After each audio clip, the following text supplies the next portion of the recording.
SIR के मुद्दे को लेकर कल दिल्ली के रामलीला मैदान में विपक्षी दलों की बड़ी जनसभा होगी, जिसको लेकर सियासी बयानबाजी जारी है। आरजेडी ने आरोप लगाया कि एसआईआर के जरिए चुनाव में धांधली कर लोकतंत्र को नुकसान पहुंचाया गया। तो वहीं कांग्रेस ने कहा कि बिहार विधानसभा चुनाव में हुई कथित गड़बड़ियों के खिलाफ विपक्ष एकजुट होकर आवाज उठाएगा और देश को सच्चाई बताएगा।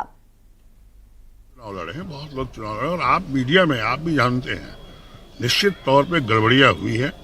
और आपको बता रहे हैं आखिर भारतवर्ष जब से आजाद हुआ तब से बैलेट पेपर से हो रहा था, क्या दिक्कत है? उन्होंने तो यही आग्रह किया बैलेट पेपर से चुनाव कराइए।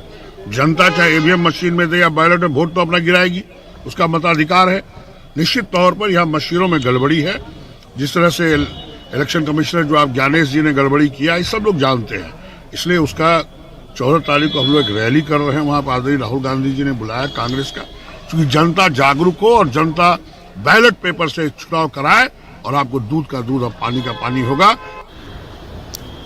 यह बहुत ही गंभीर मुद्दा है और सरकार को ऐसा लगता है कि उसने अपना काम निकाल लिया।